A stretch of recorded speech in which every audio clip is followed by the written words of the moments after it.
Okay, so I'm going to break down this right-handed sand corner. And this is a pretty sandy track. And you can see when I come over, I'm going to put it in slow motion here. So I come over the jump. As soon as I land, I give it a little blip of gas because I'm not too close to the corner. But here I'm applying brakes. I get my butt back, my knees back. I transition. I get my foot out. And there's a few things here, even in slow motion, that you can't catch. So I'm going to break it down frame by frame on how to do a right-handed corner. And I'll show you a very big mistake that a lot of riders make. A lot of people I coach make this one mistake that kills their corner entry speed. And then let's just watch it here again in real time.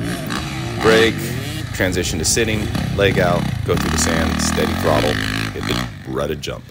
Okay, so in this first frame here, you can see this is where I'm starting to apply maximum pressure on my brakes. I have my finger on the front brake, foot on the brake pedal, braking with both brakes, which you should brake with both brakes. Don't just brake with front brake only. Don't just brake with rear brake only.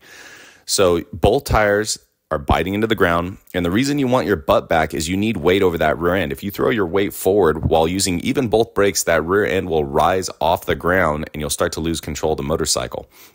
And a conversation I had with someone the other day is that if you run your brake pedal low, your knee will come in front of your toes. As long as you hit your foot peg and then transition from your foot peg to your rear brake pedal, your knee will not come in front of your toes. But before you start messing with your brake pedal and putting it down, make sure you have the right form and technique while braking. Do not pick your foot up off of the foot pedal to hit the rear brake. You will lose control of the motorcycle every time. So let's go to the next frame. So in this next frame, this is the point of maximum pressure on both brakes. So I started to apply them. This is where I'm getting on the hardest, and you can see my suspension fully compressed. And what you'll notice in the next frame is that my suspension is starting to release because I'm getting ready for the corner. And what you can notice here is the hardest point of my braking, I am not turning at. The hardest point of my braking is well before the corner. You do not want to carry this hard braking into the corner. Okay, so we'll check out the next frame.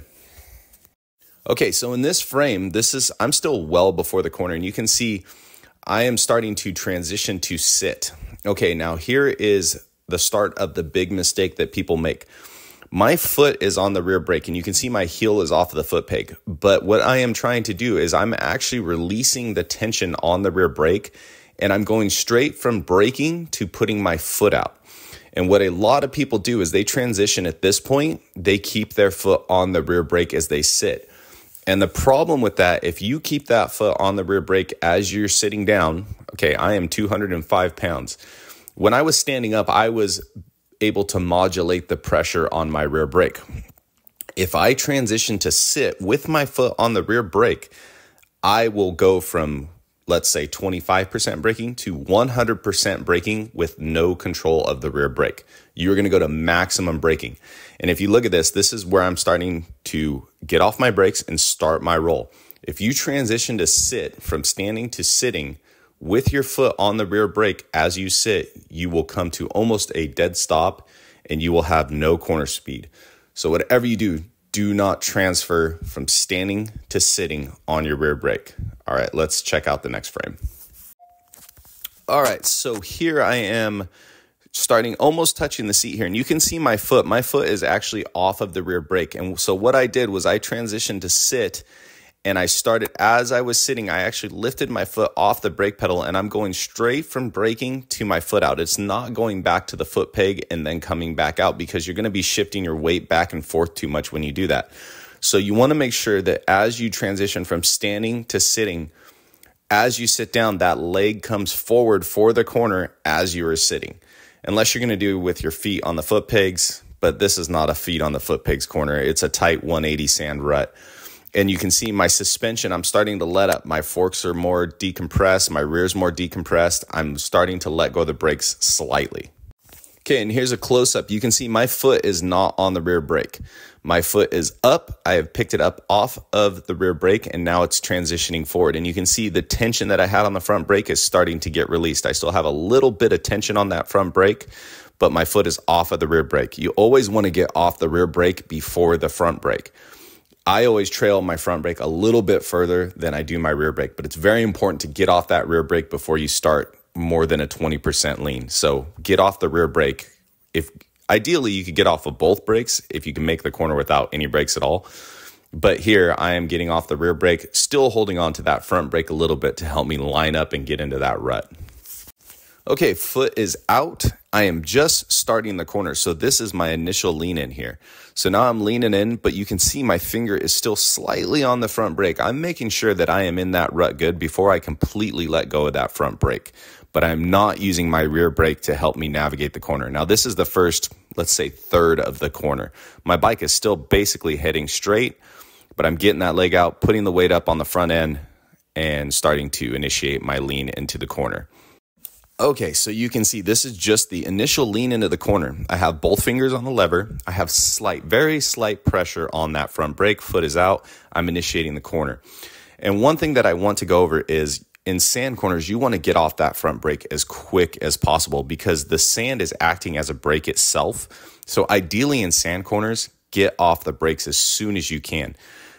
In this corner here, I tried to get off it before I even really start the corner. So it's just that initial lean. I got a little bit of front brake just to make sure that I'm in the rut. But once I am in that rut and I know I'm in the rut, I let go of that brake because the sand is actually going to grab my tires and pull my tires almost like a brake. And you got to remember, even in clay, if you can do a corner without brakes, you are always going to be faster without brakes. Riding the front brake should be used as a tool to save you or help you get in the rut, not as every single rut you do, you have to ride the front brake through it, which I think that's where people get it confused.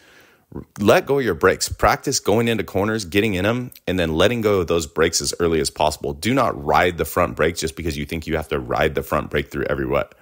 It's a tool to help you. It's not a mandatory rule that every single rut you need to ride your front brake. Okay, so here I am in the corner.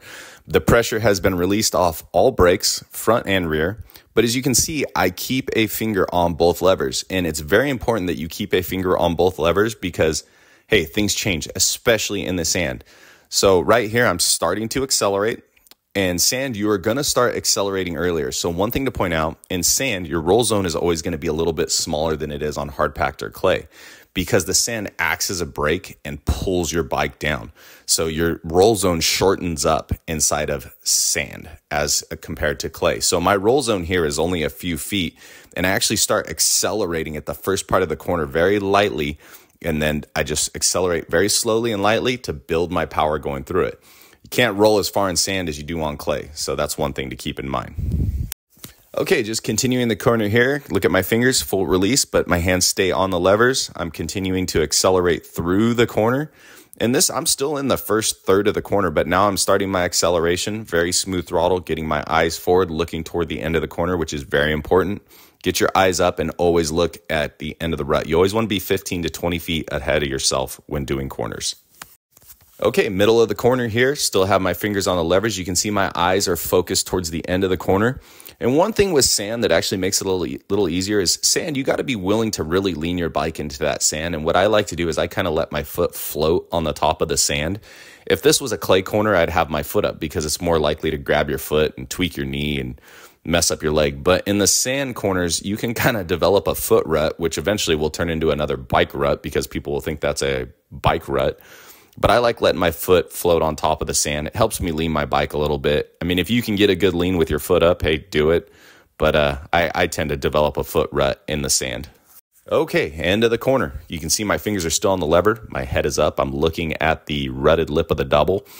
Keeping your head up is very important in corners. I know this video was about braking, but I'm throwing some other things in there too.